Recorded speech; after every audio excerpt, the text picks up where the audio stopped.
Hello everyone, Chris Assis here, and today for the exercise of the week, following the theme of our midweek tango practice, which was connecting the upper and the lower body and freeing up the legs without losing control, we're going to revisit what we call that's that area of the spine between where your thoracic spine, so this is the upper back, changes to the lumbar, and this is your lower back. So that an area of transition, and that's the area we're going to be exploring because it is a very important and interesting area where things come through, connect, redirect, and do all sorts of stuff. And an example of that links to our bigger theme, connecting the dots.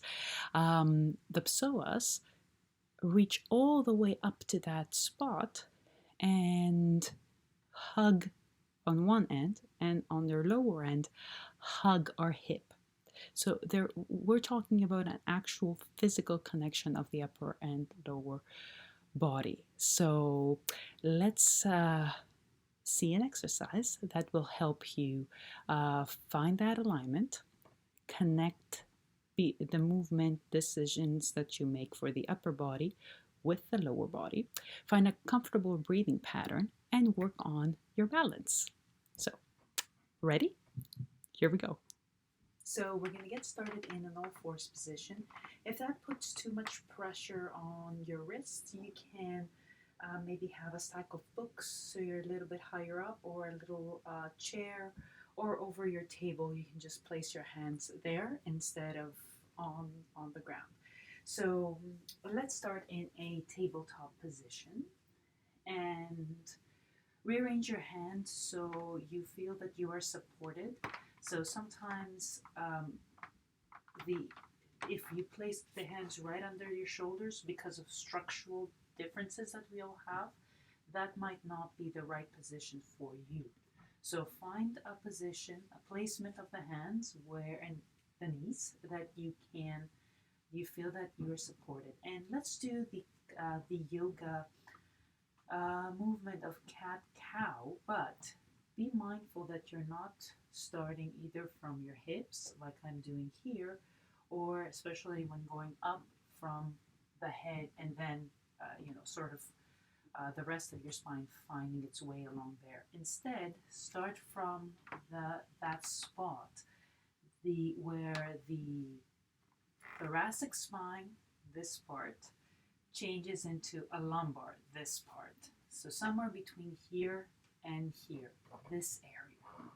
So let's go. Try to take a moment, and then starting from that spot, curve, and then arch, and curve,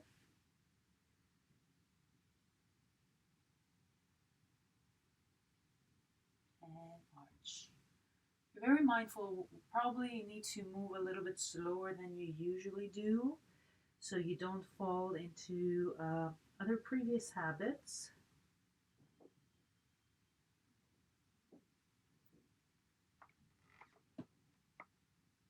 And it should feel as if you have a very long neck and that you also have like a very long tail. So it really feels like the spine is really much longer than it actually is. So avoid this. You see where the hips are activating, are the source of the movement, or this, where the cervical, the neck, or the upper back is the source of the movement. Instead, start from the center and curve and arch and curve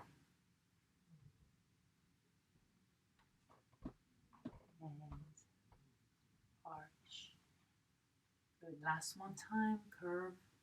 Don't think about how deep you go into the curve or into the arch. Just find the source and arch end, find center. And shift your weight over to your left and curve in, bringing your knee in, finding that spot again, and arch. As you arch, you hit that leg back and curve and arch. But still your focus is at that spot between, over in the middle of your body almost, where the thoracic spine changes to lumbar. And out and hold. And see if you can find movement here to the right and to the left. Again, from that spot, that mid spot. And when you're ready, lift the opposite arm. Hold as much as you can. And then release. And let's switch over to the other side. So shift the weight over to the other knee. Again, from the center. So instead of, this is the wrong, or not the wrong, but what we want to avoid for now. It has some merit, just not what we're working now. From the center of the spine, almost the center, or as we call it, anatomical center in Axis Syllabus, curve in and bring the leg in, curve out and extend. Curve in and out. And in and out. And in. Last one out and hold. And out. So again, from the center, start going right and left. Right and left. And notice that there is going to be a point where you feel that arm, the opposite arm, is free. You can lift it. Find that spot and lift. Hold for a bit and